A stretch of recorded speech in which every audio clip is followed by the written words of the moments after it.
नमस्कार। अगर आपको लगता है कि श्री सत्यनारायण कथा के हमारे इस वीडियो की गति तेज या धीमी है, तो आप ऊपर दाईं ओर में स्थित सेटिंग बटन से इसकी गति कम या ज्यादा कर सकते हैं और प्लेबैक स्पीड विकल्प चुन सकते हैं।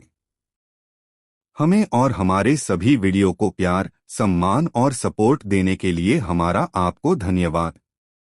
3 वाह कहानियां हमेशा आपकी आभारी रहेगी। अब हम वीडियो शुरू करेंगे। श्री सत्यनारायण व्रत कथा। आमतौर पर देखा जाता है किसी शुभ काम से पहले या मनोकामनाएं पूरी होने पर सत्यनारायण व्रत की कथा सुनने का विधान है। सनातन धर्म से जुड़ा शायद ही कोई ऐसा व्यक्ति होगा जिसने श्री सत्यनारायण कथा का नाम न सुना हो। इस कथा को सुनने का फल हजारों सालों तक किए गए यज्ञ के बराबर माना जाता है। शास्त्रों के मुताबिक ऐसा माना गया है कि इस कथा को सुनने वाला व्यक्ति अगर व्रत रखता है तो उसे के जीवन के दुखों को श्री हरि विष्णु खुद ही हर लेते हैं। स्कंद पुराण के मुताबिक भगवान सत्यनारायण श्री हरि विष्णु का ही दूसरा रूप हैं। इस कथा की महिमा को भगवान सत्यनारायण ने अपने मुख से देवर्षि नारद को बताया है। पूर्णिमा के दिन इस कथा को सुनने का विशेष महत्व है। कलयुग में इस व्रत कथा को सुनना बहुत प्रभावशाली माना गया है। जो लोग पूर्णिमा के दिन कथा नहीं सुन पाते हैं, वे कम से कम भगवान सत्यनारायण का मन में ध्यान कर लें। विशेष लाभ होगा। पुराणों में ऐसा भी बताया गया है कि जिस स्थान पर भी श्री सत्यनारायण भगवान की पूजा होती है, वहां गौरी गणेश, नवग्रह और समस्त दिक्पाल आ जाते हैं। केले के पेड़ के नीचे अथवा घर के ब्रह्मा स्थान पर पूजा करना उत्तम फल देता है, वरना कहीं भी और किसी भी समय सकारात्मक भाव और भक्ति से कथा को सुना जा सकता है।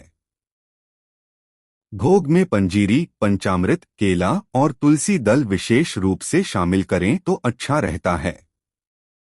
लेकिन अगर साफ मन और भाव से ये कथा सुनी जाए और केवल केले या मिश्री का प्रसाद रखा जाए तो भी भगवान खुश होकर कृपा बरसाते हैं। लेकिन शर्त सिर्फ इतनी है कि यजमान का मन का भाव शुद्ध हो। कथा श्रवण करने वाले के मन में भी किसी भी प्रकार का नकारात्मक भाव न आए, और अगर आ भी जाए तो वो उसे परखकर नकारात्मक भाव विचार को निकाल दे तो उत्तम रहता है। यही बात यजमान के लिए भी इतनी ही जरूरी है। मन में हर एक व्यक्ति, पशु, पक्षी, वृक्ष, नदी, जंगल, पहाड़, समस्त पूरी दुनिया, पूरे ब्रह्मांड के लिए कल्याण का भाव हो तो कथा वाचन श्रवण का अनेक गुना फल मिलता है और भगवान के साथ साथ पितृ भी आशीर्वाद बरसाते हैं। आप इतवार यानी संडे को भी कथा सुना सकते हैं। कथा श्रवण के बारे में बताएं तो सिर्फ पूर्णिमा को ही नहीं, परिस्थितियों के मुताबिक किसी भी दिन कथा सुनी जा सकती है। बृहस्पतिवार को कथा सुनना विशेष लाभकारी होता है। भगवान तो बस भाव के भूखे हैं। मन में उनके प्रति अगर सच्चा प्रेम है, उनकी बनाई दुनिया और उनके बनाए मानव और प्रकृति के प्रति अगर सच्चा प्रेम है तो कोई भी दिन हो प्रभु की कृपा बरसती रहेगी। इस कथा के प्रभाव से खुशहाल जीवन, दाम्पत्य सुख, मनचाहे वरवधु, संतान, स्वास्थ्य जैसी समस्त मनोकामनाओं की पूर्ति होती है। अगर पैसों से जुड़ी कोई समस्या है तो ये कथा किसी संजीवनी से कम नहीं है। तो जब भी मौका मिले भगवान की कथा सुने और सुनाएं। सत्यनारायण व्रत कथा पुस्तिका में इस संबंध में श्लोक इस प्रकार है। यकृत्वा सर्वदु खेभ्यो मुक्तो भवति मानवः। विशेषत कलियुगे सत्य पूजा फलप्रदा। केचित् कालम वदिष्यन्ति सत्यमीशन्तमेव। सत्यनारायण केचित् सत्यदेवन्तथा प्रे। नाना रूपधरो भूत्वा सर्वेषामीप्सितप्रदः। भविष्यति खलु विष्णुः सत्यरूपी सनातनः। अर्थात सत्यनारायण व्रत का अनुष्ठान करके मनुष्य सभी दुखों से मुक्त हो जाता है। कलिकाल में सत्य की पूजा विशेष रूप से फलदायी होती है। सत्य के अनेक नाम हैं, यथा सत्यनारायण, सत्यदेव। सनातन सत्यरूपी विष्णु भगवान कलयुग में अनेक रूप धारण करके लोगों को मनोवांछित फल देंगे। अगर आप घर पे विधि विधान कर्मकांड समेत सत्यनारायण की कथा सुनना चाहते हैं तो भगवान सत्यनारायण की पूजा के लिए सामग्री, पूर्व तैयारी, हवन यदि किसी को करना हो तो उसकी विधि आदि का विवरण इसके बाद के वीडियो में दिया गया है, जिसकी लिंक आपको डिस्क्रिप्शन बॉक्स में और वीडियो के अंत भाग में मिल जाएगी। इसके बिना भी आप मन में भगवान सत्यनारायण का स्मरण करके भी कथा सुन सकते हैं। और यदि घर में कोई एक ही मूर्ति या छवि हो और आप शैव या शाक्त हो, शैव मतलब महादेव भगवान शिव को अपना आराध्य मानने वाले और शाक्त मतलब माता रानी माताजी को अपना आराध्य मानने वाले, तो आप मानस पूजा कर सकते हो। और अन्य लोग भी यदि घर में भगवान सत्यनारायण आदि की छवि या मूर्ति न होने पर मानस पूजा विधि कर सकते हैं। पूजा विधि अगर करनी हो तो उसका वीडियो अलग से बनाया है। मानस पूजा की रीत भी उसी वीडियो में वर्णित है। हम स्वस्तिवाचन से भी कथा श्रवण शुरू कर सकते हैं, लेकिन हमने स्वस्तिवाचन, नवग्रह मंत्र, कलश मंत्र, दीपक मंत्र आदि पूजा विधि विधान वाले वीडियो में सम्मिलित किए हैं। यहाँ हम अब कथा आरंभ करेंगे। श्री स्कंद पुराण के अंतर्गत रेवाखंड में श्री सत्यनारायण व्रत कथा। पहला अध्याय। एक समय की बात है, नैशिरण्य तीर्थ में शौनिकादि 88,000 ऋषियों ने श्री सूत जी से पूछा, है प्रभु, इस कलयुग में वेद विद्या रहित मनुष्यों को प्रभु भक्ति किस प्रकार मिल सकती है तथा उनका उद्धार कैसे होगा? हे मुनि श्रेष्ठ, कोई ऐसा तप बताइए जिससे थोड़े समय में ही पुण्य मिले और मनवांछित फल भी मिल जाए। इस प्रकार की कथा सुनने की हम इच्छा रखते हैं। सर्वशास्त्रों के ज्ञाता सूत जी बोले, हे वैष्णवों में पूज्य, आप सभी ने प्राणियों के हित की बात पूछी है, इसलिए मैं एक ऐसे श्रेष्ठ व्रत को आप लोगों को बताऊंगा जिसे नारद जी ने लक्ष्मी नारायण जी से पूछा था और लक्ष्मीपति ने मुनिश्रेष्ठ नारद जी से कहा था। जो भी मनुष्य अपने मन में शुद्ध भाव रखकर और क्रोध, ईर्ष्या, बैर आदि नकारात्मक भावों का त्याग कर मन में समस्त ब्रह्मांड के लिए प्रेम, कल्याण, शांति का भाव रखकर ध्यान से सुनेगा और मन में ऐसे सकारात्मक भाव कायम रखने की कोशिश करेगा, उसका कल्याण ही कल्याण होता जाएगा। अब इसे ध्यान से सुनिए। एक समय की बात है, योगीराज नारद जी दूसरों के हित की इच्छा लिए अनेकों लोकों में घूमते हुए मृत्युलोक में आ पहुंचे। यहाँ उन्होंने अनेक योनियों में से जन्मे सभी मनुष्यों को अपने कर्मों द्वारा अनेकों दुखों से पीड़ित देखा। उनका दुख देख नारद जी सोचने लगे कि क्या किया जाए जिसके करने से निश्चित रूप से मानव के दुखों का अंत हो जाए। इसी विचार पर मनन करते हुए वह विष्णुलोक में गए। वहां वह देवों के ईश नारायण की स्तुति करने लगे, जिनके हाथों में शंख, चक्र, गदा और कमल थे, गले में वरमाला पहने हुए थे। स्तुति करते हुए नारद जी बोले, हे भगवान, आप अत्यंत शक्ति से संपन्न हैं, मन तथा वाणी भी आपको नहीं पा सकती हैं। आपका आदि, मध्य तथा अंत नहीं है। निर्गुण स्वरूप सृष्टि के कारण भक्तों के दुख को दूर करने वाले हैं, आपको मेरा नमस्कार है। नारद जी की स्तुति सुन विष्णु भगवान बोले, हे मुनिश्रेष्ठ, आपके मन में क्या बात है? आप किस काम के लिए पधारे हैं? उसे बिना संकोच कहो। इस पर नारद मुनि बोले कि मृत्युलोक में अनेक योनियों में जन्मे मनुष्य अपने कर्मों के द्वारा अनेकों दुख से दुखी हो रहे हैं। हे नाथ, आप मुझ पर दया रखते हैं तो बताइए कि वो मनुष्य थोड़े प्रयास से ही अपने दुखों से कैसे छुटकारा पा सकते हैं। श्रीहरि बोले, हे नारद, मनुष्यों की भलाई के लिए तुमने बहुत अच्छी बात पूछी है। जिसके करने से मनुष्य मोह से छूट जाता है, वह बात मैं कहता हूं, उसे सुनो। स्वर्ग लोक व मृत्युलोक दोनों में एक दुर्लभ उत्तम व्रत है जो पुण्य देने वाला है। आज प्रेमवश होकर मैं उसे तुमसे कहता हूं। श्री सत्यनारायण भगवान का यह व्रत अच्छी तरह विधानपूर्वक करके मनुष्य तुरंत ही यहाँ सुख भोग कर मरने पर मोक्ष पाता है। श्रीहरि के वचन सुन नारद जी बोले कि उस व्रत का फल क्या है और उसका विधान क्या है। यह व्रत किसने किया था? इस व्रत को किस दिन करना चाहिए? सभी कुछ विस्तार से बताए। नारद की बात सुनकर श्रीहरि बोले, दुख व शोक को दूर करने वाला यह सभी स्थानों पर विजय दिलाने वाला है। मानव को भक्ति व श्रद्धा के साथ शाम को श्री सत्यनारायण की पूजा कथा धर्म परायण होकर करनी चाहिए और इसका सार भी समझना और समझाना चाहिए। अच्छे कर्म करते हुए इस पृथ्वी पर निवासित सभी के कल्याण की भावना करते हुए और इस पृथ्वी पर नहीं है लेकिन समस्त ब्रह्मांड में निवासित सभी के कल्याण का भाव रखते हुए और अपने आप से हो सके इतना सबका भला करते हुए जो कोई भी मनुष्य इसका पठन श्रवण करेगा या करवाएगा उसका मोक्ष को पाना सरल हो जाएगा। अगर समय स्थिति परिस्थिति साथ दे और हो सके तो ब्राह्मणों व बंधुओं मतलब कि सारे परिवारजन ब्राह्मण अर्थोपार्जन के संगी साथी और आसपास बसते सभी मनुष्यों को किसी भी प्रकार के भेद के बिना आमंत्रित करने के साथ भक्ति भाव से ही नैवेद्य केले का फल घी दूध या पंचामृत और गेहूं का आटा सवाया लेकर कर उसको प्रसाद के रूप में रख के कर सकते हैं। गेहूं के स्थान पर साठी का आटा शक्कर तथा गुड़ लेकर वह सभी भक्षण योग्य पदार्थों को मिलाकर भगवान का भोग लगाएं।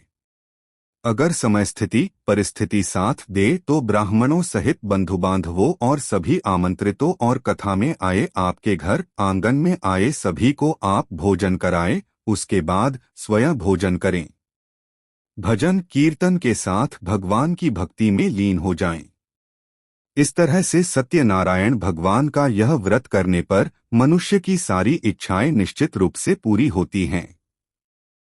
इस कलिकाल अर्थात कलियुग में मृत्युलोक में अर्थात पृथ्वी पर सबका भला सोचकर और हो सके उतना सबका भला करते हुए सकारात्मकता से परिपूर्ण सफलता से लिप्त हंसी खुशी के साथ अपना जीवन व्यतीत करते हुए और हंसी खुशी के साथ ही मोक्ष को पाने का यही एक सरल उपाय बताया गया है।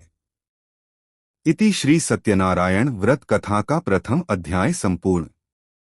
बोलिए श्री सत्यनारायण भगवान की जय। दूसरा अध्याय। सूत जी बोले, हे ऋषियों, जिसने पहले समय में इस व्रत को किया था उसका इतिहास कहता हूं, ध्यान से सुनो। सुंदर काशीपुरी नगरी में एक अत्यंत निर्धन ब्राह्मण रहता था। भूख प्यास से परेशान वह धरती पर घूमता रहता था। भगवान ने एक दिन वृद्ध ब्राह्मण का वेश धारण कर उसके पास जाकर पूछा, हे विप्र, नित्य दुखी होकर तुम पृथ्वी पर क्यों घूमते हो? दीन ब्राह्मण बोला, मैं निर्धन ब्राह्मण हूँ, भिक्षा के लिए धरती पर घूमता हूँ। हे भगवान, यदि आप इसका कोई उपाय जानते हो तो बताइए। वृद्ध ब्राह्मण कहता है कि सत्यनारायण भगवान मनोवांछित फल देने वाले हैं, इसलिए तुम उनका पूजन करो। इसे करने से मनुष्य सभी दुखों से मुक्त हो जाता है। वृद्ध ब्राह्मण बनकर आए सत्यनारायण भगवान उसको व्रत का सारा विधान बताकर अंतर ध्यान हो गए।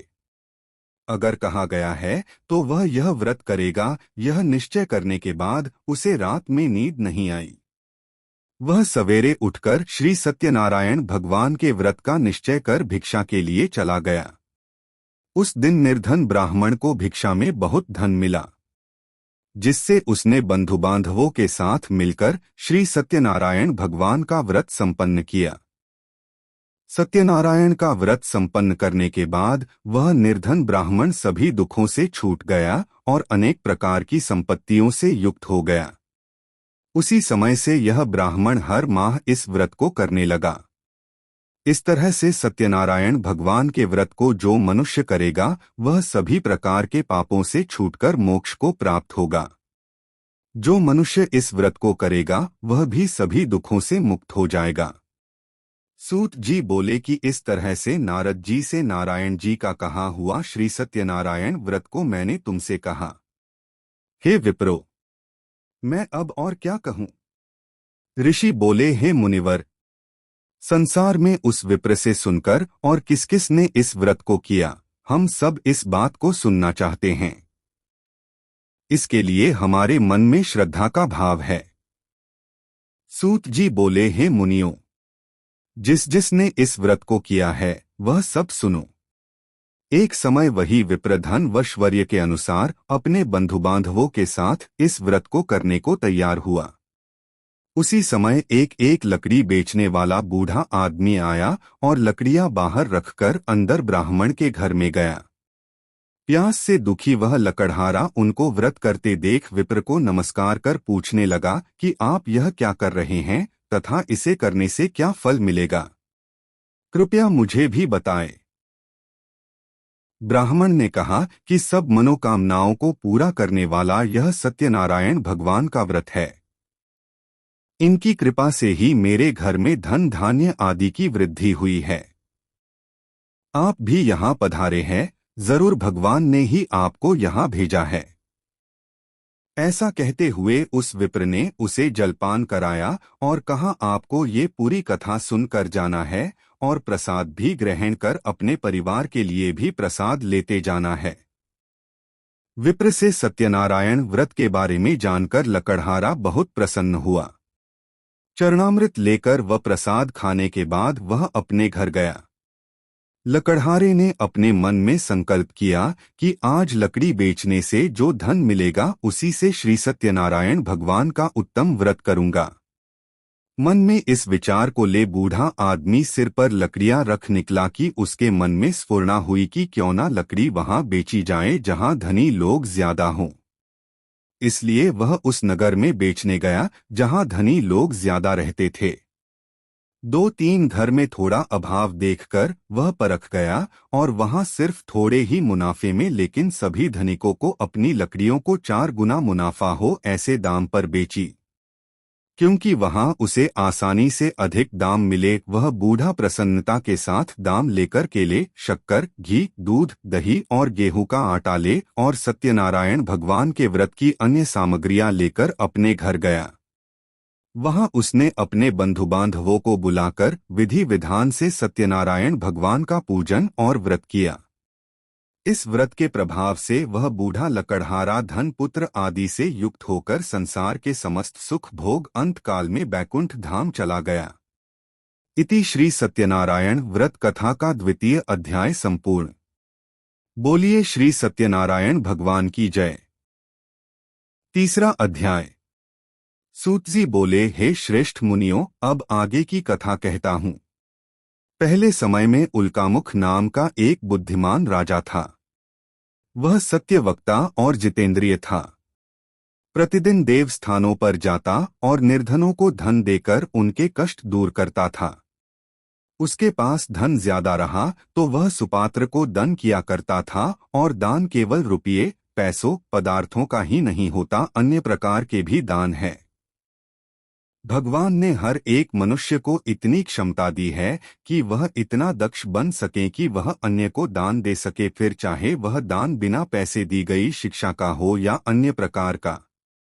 अन्य प्रकार के दान का अर्थ आदि विधि विधान वाले वीडियो में दिया गया है, जिसकी लिंक डिस्क्रिप्शन में है, जो बाद में देख लीजिएगा। उस राजा की पत्नी कमल के समान मुख वाली तथा सती साध्वी थी। भद्रशिला नदी के तट पर उन दोनों ने श्री सत्यनारायण भगवान का व्रत किया। उसी समय साधु नाम का एक वैश्य आया। उसके पास व्यापार करने के लिए बहुत सा धन भी था।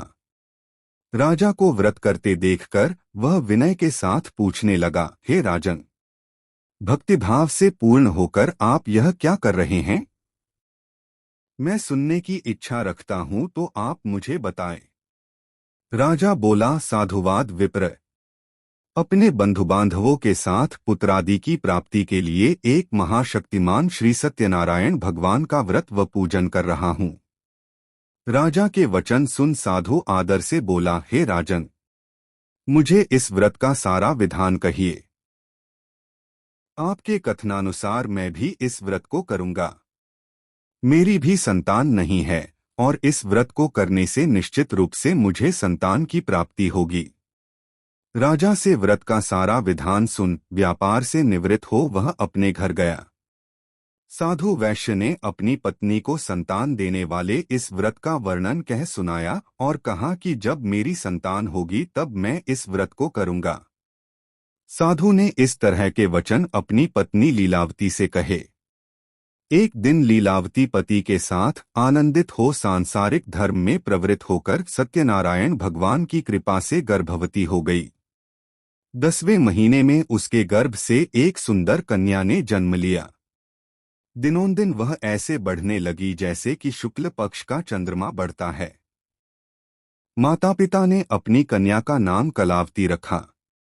एक दिन लीलावती ने मीठे शब्दों में अपने पति को याद दिलाया कि आपने सत्यनारायण भगवान के जिस व्रत को करने का संकल्प किया था उसे करने का समय आ गया है, आप इस व्रत को करिए। साधु बोला कि हे प्रिय, इस व्रत को मैं उसके विवाह पर करूंगा। असल में जो सुख के लिए उसने वचन दिया रहा वह सुख उसे प्राप्त हो चुका था, इसलिए वह वचन पालन न करने के लिए बहाने बनाता था। इस प्रकार अपनी पत्नी को आश्वासन देकर वह नगर को चला गया। कलावती पिता के घर में रह वृद्धि को प्राप्त हो गई। साधु ने एक बार नगर में अपनी कन्या को सखियों के साथ देखा तो तुरंत ही दूत को बुलाया और कहा कि मेरी कन्या बड़ी हो गई है और विवाह के योग्य उसकी आयु हो गई है, तुम जाओ और उसके योग्य वर देख कर आओ। साधु की बात सुनकर दूत कंचन नगर में पहुंचा और वहां देखभाल कर लड़की के सुयोग्य वाणिक पुत्र को ले आया।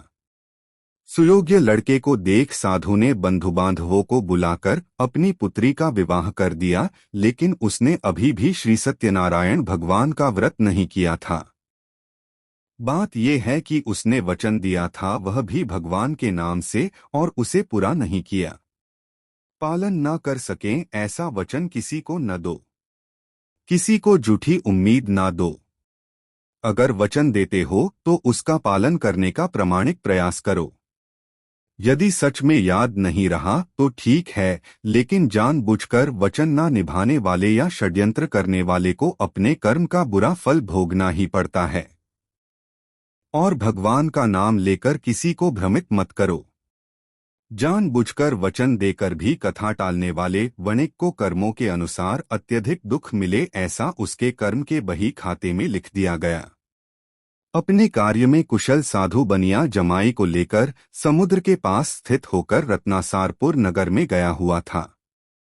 वहां जाकर दामाद ससुर दोनों मिलकर चंद्रकेतु राजा के नगर में व्यापार करने लगे। एक दिन भगवान सत्यनारायण की माया से एक चोर राजा का धन चुराकर भाग रहा था। उसने राजा के सिपाहियों को अपना पीछा करते देख चुराया हुआ धन वहां रख दिया जहां साधु अपने जमाई के साथ ठहरा हुआ था। राजा के सिपाहियों ने साधु वैश्य के पास राजा का धन पड़ा देखा तो वह ससुर जमाई दोनों को बांधकर प्रसन्नता से राजा के पास ले गए और कहा कि उन दोनों चोरों हम पकड़ लाए हैं, आप आगे की कार्यवाही की आज्ञा दें। राजा की आज्ञा से उन दोनों को कठिन कारावास में डाल दिया गया और उनका अपने से कमाया सारा धन भी उनसे छीन लिया गया। उसके घर में जो धन रखा था उसे चोर चुरा ले गए। साधु की पत्नी भी पतिदामाद के समय पर वापस न आने और शंका कुशंका से ग्रस्त होकर बहुत दुखी हुई। उसकी पुत्री पिता और पति के समय पर वापस न आने और शंका कुशंका से ग्रस्त होकर बहुत दुखी हुई और शारीरिक तथा मानसिक पीड़ा व भूख प्यास से अति दुखी हो अन्न की चिंता में कलावती के ब्राह्मण के घर गई। वहां उसने श्री सत्यनारायण भगवान का व्रत होते देखा, फिर कथा भी सुनी। वह प्रसाद ग्रहण कर और अपनी माता के लिए भोजन प्रसाद लेकर वह रात को घर वापस आई। माता ने कलावती से पूछा कि हे पुत्री, अब तक तुम कहाँ थी? तेरे मन में क्या है? कलावती ने अपनी माता से कहा, हे माता, मैंने एक ब्राह्मण के घर में श्री सत्यनारायण भगवान का व्रत देखा है। और ऐसा कहकर उसने सारी बात अपनी माता को बताई। अपनी पुत्री के वचन सुन लीलावती भगवान के पूजन की तैयारी करने लगी। लीलावती के बस में था, इसलिए उसने परिवार व बंधुओं सहित सत्यनारायण भगवान का पूजन किया और उनसे वर मांगा कि मेरे पति तथा जमाई शीघ्र घर आ जाएं। साथ ही यह भी प्रार्थना की कि हम सबका अपराध क्षमा करें। श्री सत्यनारायण भगवान इस व्रत से संतुष्ट हो गए और राजा चंद्रकेतु को सपने में दर्शन दे कहा कि हे राजन, तुम उन दोनों वैश्यों को छोड़ दो और तुमने उनका जो धन लिया है उसे वापस कर दो, क्योंकि ये धन उनका खुद का कमाया हुआ है, उन्होंने तुम्हारा धन नहीं चुराया है।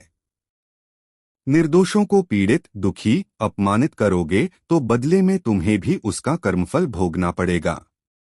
अगर उन निर्दोष लोगों को कैद से मुक्त नहीं किया तो तुम्हारा धन, राज्य, सत्ता व संतान सभी को नष्ट हो जाएंगे। राजा को यह सब कहकर वह अंतर्धान हो गए। प्रातः काल सभा में राजा ने अपना सपना सुनाया, फिर बोले कि बणिक पुत्रों को कैद से मुक्त कर सभा में लाओ। दोनों ने आते ही राजा को प्रणाम किया। राजा मीठी वाणी में बोला, हे महानुभावों, भाग्यवश ऐसा कठिन दुख तुम्हें प्राप्त हुआ है, लेकिन अब तुम्हें कोई भय नहीं है। सा कह राजा ने उन दोनों को नए वस्त्राभूषण भी पहनाए और जितना धन उनका लिया था उससे दुगुना धन वापस कर दिया। दोनों वैश्य अपने घर को चल दिए। इति श्री सत्यनारायण भगवान व्रत कथा का 3 अध्याय संपूर्ण। बोलिए श्री सत्यनारायण भगवान की जय। 4 अध्याय। भगवान तो किसी भी रूप में बस सकते हैं, किसी भी रूप में आपके सामने आ सकते हैं, इसलिए सबके साथ हो सके उतना अच्छा व्यवहार करना चाहिए और कभी भी किसी को नाम, लिंग, जात पात, उसके मूल प्रदेश, बोली, रहन सहन, बुद्धि, कुशलता, शारीरिक और आर्थिक स्थिति को देखते हुए उसे कम या कमजोर या कमतर नहीं मानना चाहिए। किसी से उद्वंडतापूर्वक बात नहीं करनी चाहिए और अपनी किसी अन्य के साथ तुलना कर उसको अपने से कम मानकर अपने मन में अभिमान नहीं करना चाहिए। अभिमान और आभार यानी कि धन्यवाद में अंतर है। आप भगवान को अपने आप को अच्छा बनने और अच्छी चीजें देने के लिए धन्यवाद कह सकते हो, लेकिन किसी के पास कम देख के अभिमान वश उसका अपमान करना, उसकी अवहेलना करना या किसी की कमजोरी का दुरुपयोग करना मनुष्य को पाप के मूल में धकेल देता है। इसलिए ऐसे पाप कर्म से आप बचे रहें और पूरे ब्रह्मांड में और धरती पर हर एक जीव में भगवत दर्शन कर सके, यही इस अध्याय का मुख्य सार है। सूतजी बोले, वैश्य ने मंगलाचार कर अपनी यात्रा आरंभ की और अपने नगर की ओर चल दिए। उनके थोड़ी दूर जाने पर एक दंडी वेशधारी श्री सत्यनारायण ने उनसे पूछा, हे वणिक, तेरी नाव में क्या है? अभिमानी वणिक हंसता हुआ बोला, हे दंडी, आप क्यों पूछते हो? क्या धन ले लेने की इच्छा है? मेरी नाव में तो बेल व पत्ते भरे हुए हैं। वैश्य के कठोर वचन सुन भगवान बोले, तुम्हारा वचन सत्य हो। दंडी से वचन कह वहां से दूर चले गए। कुछ दूर जाकर समुद्र के किनारे बैठ गए। दंडी के जाने के बाद साधु वैश्य ने नित्य क्रिया के पश्चात नाव को ऊंची उठते देखकर अचंभा माना और नाव में बेलपत्ते आदि देख वह मूर्छित हो जमीन पर गिर पड़ा। मूर्छा खुलने पर वह अत्यंत शोक में डूब गया। तब उसका दामाद बोला कि आप शोक ना मनाएं, यह दंडी का शाप है, इसलिए हमें उनकी शरण में जाना चाहिए, तभी हमारी मनोकामना पूरी होगी। दामाद की बात सुनकर वह दंडी के पास पहुंचा और अत्यंत भक्तिभाव नमस्कार करके बोला, मैंने आपसे जो असत्य वचन कहे थे उनके लिए मुझे क्षमा दें। ऐसा कहकर महान शोकातुर हो रोने लगा। तब दंडी भगवान बोले, हे वणिक पुत्र, मेरी कथा कराने की और उसमें धन समय व्यय न करने की इच्छा होते हुए भी मेरे नाम से अपनी पत्नी को झूठा वचन देना, याद होते हुए भी और सारी स्थिति परिस्थितियां सानुकूल होने के बाद भी जानबूझकर मेरी कथा न करवा के सुनियोजित रूप से वचन भंग करना और अपनी इच्छा पूर्ण होते ही षड्यंत्र पूर्वक अपनी पत्नी को झूठ बोलकर सुनियोजित रूप से कथा टाल के जो पाप कर्म तुमने इकट्ठा किए थे, इसी से बार बार तुम्हें दुख प्राप्त हुआ है। तू मेरी पूजा, मेरी आराधना नहीं की, ना ही मुझको अपने मन में, अपने हृदय में स्थापित किया, और सकारात्मकता के बदले तुम नकारात्मकता के रास्ते चल दिए। नकारात्मक विचारों और भावों को रोकने और फलित होने से बचाने हेतु ना ही तुमने मेरा मतलब की परम सत्ता परमेश्वर भगवान का ध्यान किया और ना ही कोई शुभ कार्य किया, ना और ही किसी का भला किया। इसलिए तुम यह सब पाप फल के अधिकारी बने और अपने पूर्व जन्म के फल अनुसार तुम्हारे जमाई को भी तुम्हारे साथ रहकर यह सब भोगना पड़ा। वणिक बोला, हे भगवान, आप सच कह रहे हो, मैंने खुद अपने आप में नकारात्मकता का विस्तार होने दिया। सकारात्मक विचार भाव से नकारात्मकता को रोकने का प्रयास नहीं किया और आपका ध्यान भी नहीं किया और ना ही इस यात्रा के दौरान किसी अन्य का भला किया, और आपकी कथा का भी अपनी पत्नी से जानबूझकर झूठा वादा करके सनुकूल परिस्थितियां होते हुए भी टालता रहा। मैं आपसे मुझसे हुए अपराधों के लिए क्षमा चाहता हूँ। आप मुझ पर कृपा बरसाइए, प्रसन्न होइए। अब मैं सामर्थ्य के अनुसार आपकी पूजा करूंगा। मेरी रक्षा करो प्रभु और पहले के समान नौका में धन भर दो। साधु वैश्य के शुद्ध भाव से लिप्त भक्तिपूर्वक वचन सुनकर भगवान प्रसन्न हो गए और उसकी इच्छानुसार वरदान देकर अंतर ध्यान हो गए। ससुर जमाई जब नाव पर आए तो नाव धन से भरी हुई थी। फिर वहीं अपने अन्य साथियों के साथ सत्यनारायण भगवान का पूजन कर और प्रसाद अपने संगी अपने नगर को चल दिए। जब नगर के नजदीक पहुंचे तो दूत को घर पर खबर करने के लिए भेज दिया। दूत साधु की पत्नी को प्रणाम कर कहता है कि मालिक अपने दामाद सहित नगर के निकट आ गए हैं। दूत की बात सुन साधु की पत्नी लीलावती ने बड़े हर्ष के साथ सत्यनारायण भगवान का पूजन कर अपनी पुत्री कलावती से कहा कि मैं अपने पति के दर्शन को जाती हूँ, तू कार्य पूर्ण कर शीघ्र आ जा। माता के ऐसे वचन सुन कलावती जल्दी में प्रसाद छोड़ अपने पति के पास चली गई। प्रसाद की अवज्ञा के कारण श्री सत्यनारायण भगवान रुष्ट हो गए और नाव सहित उसके पति को पानी में डुबो दिया। कलावती अपने पति को वहां ना पाकर रोती हुई जमीन पर गिर गई। नौका को डूबा हुआ देख व कन्या को रोता देख साधु दुखी होकर बोला कि हे प्रभु, मुझसे तथा मेरे परिवार से जो भूल हुई है उसे क्षमा करें। साधु के दीन वचन सुनकर श्री सत्यनारायण भगवान प्रसन्न हो गए और आकाशवाणी हुई, हे साधु, तेरी कन्या मेरे प्रसाद को छोड़कर आई है, इसलिए उसका पति अदृश्य हो गया है। यदि वह घर जाकर प्रसाद खाकर लौटती है तो इसे इसका पति अवश्य मिलेगा। ऐसी आकाशवाणी सुन कलावती घर पहुंचकर प्रसाद खाती है और फिर आकर अपने पति के दर्शन करती है।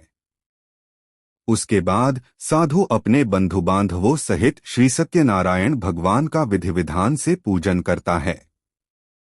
इस लोक का सुख भोग वह अंत में स्वर्ग जाता है। इति श्री सत्यनारायण भगवान व्रत कथा का 4th अध्याय संपूर्ण। श्री सत्यनारायण भगवान की जय। 5वां अध्याय। सूत जी बोले, हे ऋषियों, मैं और भी एक कथा सुनाता हूँ, उसे भी ध्यानपूर्वक सुनो। प्रजापालन में लीन तुंगध्वज नाम का एक राजा था। उसने भी भगवान का प्रसाद त्याग कर बहुत ही दुख सहन किया। एक बार वन में जाकर वन्य पशुओं को मारकर वह बड़ के पेड़ के नीचे आया। वहां उसने ग्वालों को भक्तिभाव से अपने बंधुओं सहित सत्यनारायण भगवान का पूजन करते देखा। अभिमानवश राजा ने उन्हें देखकर भी पूजा स्थान में नहीं गया और ना ही उसने भगवान को नमस्कार किया। ग्वालों ने राजा को प्रसाद दिया, लेकिन उसने अभिमानवश वह प्रसाद नहीं खाया और प्रसाद को वहीं छोड़कर अन्न का अपमान करके वह अपने नगर को चला गया। जब वह नगर में पहुंचा तो वहां सब कुछ तहस-नहस हुआ पाया, तो वह शीघ्र ही समझ गया कि यह सब उसके अभिमान के कारण उसने भगवान और भक्ति में लीन ग्वालों के हृदय में विराजित भगवान और अन्न का अपमान किया है, उसके कारण और अकारण ही पशुवध का पाप किया है, उस पाप कर्म चलते यह सब हुआ है। यह सत्य उसके हृदय में आया, जिसके लिए उसने भगवान का धन्यवाद किया और उसने भगवान से क्षमा मांगते हुए अपने किए को दोबारा से ठीक करने के लिए वचन दिया। और वह राजा दोबारा ग्वालों के पास पहुंचा और विधि पूर्वक पूजा करके प्रसाद खाया, तो श्री सत्यनारायण भगवान की कृपा से सब कुछ पहले जैसा हो गया। दीर्घकाल तक सुख भोगने के बाद मरणोपरांत उसे स्वर्गलोक की प्राप्ति हुई। जो मनुष्य परम दुर्लभ इस व्रत को करेगा तो भगवान सत्यनारायण की अनुकंपा से उसे धनधान्य की प्राप्ति होगी। निर्धन धनी हो जाता है और भयमुक्त हो जीवन जीता है। संतानहीन मनुष्य को संतान सुख मिलता है और सारे मनोरथ पूर्ण होने पर मानव अंतकाल में बैकुंठ धाम को जाता है। सूत जी बोले, जिन्होंने पहले इस व्रत को किया है अब उनके दूसरे जन्म की कथा कहता हूँ। वृद्ध शतानंद ब्राह्मण ने सुदामा का जन्म लेकर मोक्ष की प्राप्ति की। लकड़हारे ने अगले जन्म में निषाद बनकर मोक्ष प्राप्त किया। उल्कामुख नाम का राजा दशरथ होकर बैकुंठ को गए। साधु नाम के वैश्य ने भी मोक्ष पाया। महाराज तुंगध्वज ने स्वयंभू होकर भगवान में भक्तियुक्त होकर कर मोक्ष पाया। इति श्री सत्यनारायण व्रत कथा का 5वां अध्याय संपूर्ण। श्री सत्यनारायण भगवान की जय। कथा श्रवण के बाद आप दिए को थाल में रखकर भगवान की आरती कर सकते हो और प्रसाद अन्य में बांटकर खुद ग्रहण कर सकते हो, वरना मनोमन भगवान को सामने बिठाकर उनकी आरती करके उनके आशीर्वाद आपने बर्तन में रखे मिश्री या केले या जो भी पदार्थ आपने प्रसाद हेतु रखा है उसमें भगवान की कृपा उतर रही है, ये विश्वास रखकर और ऐसा भाव रखकर अगर हो सके तो अन्यों में भी प्रसाद बांट सकते हो, वरना अपने आप प्रसाद ग्रहण कर सकते हो। इसके अलावा समय स्थिति परिस्थितियां सानुकूल हो तो श्री सत्यनारायण जी की आरती करें और अंत में 3 बार प्रदक्षिणा कर पंजीरी और पंचामृत और फल इत्यादि भी आप प्रसाद स्वरूप रख सकते हैं। पंजीरी की विधि का वीडियो और पंचामृत का वीडियो आप डिस्क्रिप्शन में देखकर उसकी लिंक पर टच करके देख सकते हैं। आप भी इस वीडियो की लिंक लोगों को प्रसाद स्वरूप बांटे और स्वयं तो ग्रहण किया ही है। भगवान सत्यनारायण जी की आरती हमारे विधि विधान वाले वीडियो में भी दी गई है, तो आप अपनी सानुकूलता अनुसार वह कर सकते हैं। आपका, आपके परिवार का, आपके समस्त शुभचिंतकों का भला हो, पूरी दुनिया का कल्याण हो, पूरे ब्रह्मांड का कल्याण हो। बोलिए भगवान श्री सत्यनारायण जी की जय।